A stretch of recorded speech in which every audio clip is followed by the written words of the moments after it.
right, y'all. So again, we're just gonna watch a quick movie based on fossil fuels. I want you guys to think about why we started using fossil fuels in the first place and why it doesn't really make sense for us to keep using them in the future.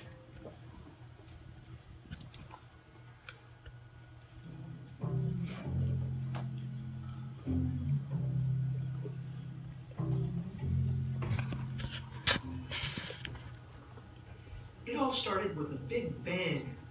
Wait, we don't have to go that far. The Earth was formed 4.5 billion years ago. No, it's still too far. Try this. It's the Middle Ages. People in Britain run out of firewood, start burning coal. But they use up the coal on the ground. Miners dig deep. Coal mines fill with water.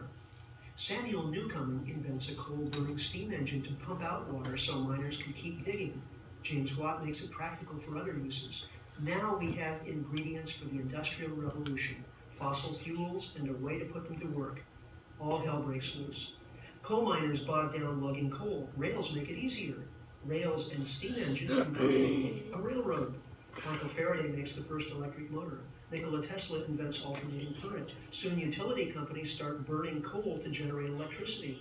Meanwhile, Edwin Drake drills the first rock oil well in Pennsylvania, and Carl Daimler builds an automobile running on petroleum. Coal tar and oil are turned into industrial chemicals and pharmaceuticals that prolong life and population growth. The Wright brothers start oil-fueled aviation. Fritz Haber and Karl Bosch make fertilizer from fossil fuels. Fertilizer and oil-powered tractors expand food production, feeding more people.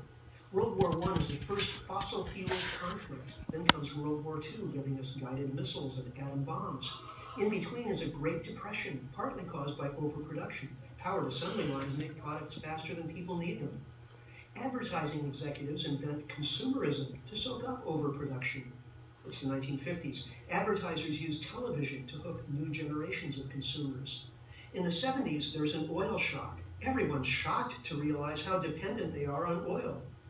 With the energy crisis, the environmental movement is born. But oil prices fall and everyone forgets energy shortages. There's a showdown between market and planned economies. Market wins. Goodbye, evil Soviet empire. Politicians decide the market will solve everything. Personal computers arrive. Globalization takes over when the market notices labor is cheaper in China. Suddenly everyone has a cell phone, but world oil production stalls out. China is now burning half the world's coal to make export products. But where will China get more coal and oil to fuel more growth? Environmental problems everywhere.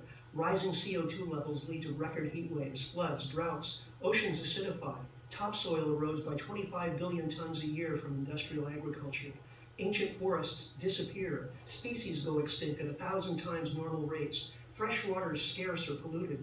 Oil companies drill in miles of seawater because the easy oil is gone, but a deep water oil platform explodes and fouls the Gulf of Mexico. Manufacturing moves to polluting countries where labor is cheap, while the U.S. becomes a casino. The financial sector is 40% of the economy. But Wall Street is over-leveraged.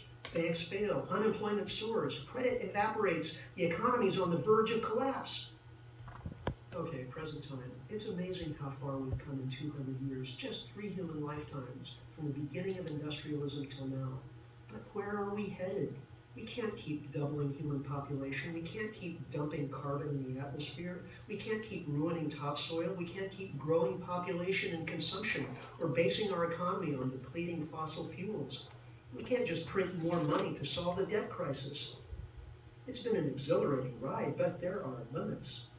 No, it's not the end of the world, but we have to do 4 things fast. Learn to live without fossil fuels, adapt to the end of economic growth, as we've noted, support 7 billion humans and stabilize population at a sustainable level, and deal with our legacy of environmental destruction. In short, we have to live within nature's budget of renewable resources at rates of natural replenishment. Can we do it? We have no choice. Alternative energy sources are important, but none can fully replace fossil fuels in the time we have. Also, we've designed and built our infrastructure for transport, electricity, and farming to suit oil, coal, and gas. Changing to different energy sources will require us to redesign cities, manufacturing processes, healthcare, and more. We'll also have to rethink some of our cultural values. None of our global problems can be tackled in isolation, and many cannot be fully solved. We have to prepare for business as unusual. Our best goal is resilience, the ability to absorb shocks and keep going. If we do nothing, we still get to a post-carbon future, but it will be bleak. However, if we plan the transition, we can have a world that supports robust communities of healthy, creative people and ecosystems with millions of other species. One way or the other, we're in for the ride of a lifetime.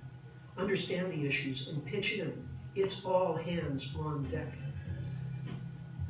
All right, y'all. So I know that they had a lot of complex concepts that was presented in there, and I didn't expect you guys to get all of them, but the basic message was pretty clear. So what I want you all to do now is answer that thought question for me. So write down 3 reasons why it makes sense for us to move towards renewable energy. You guys have a minute to do so. Right. Excellent job, my show. Right, sound. Thank you to my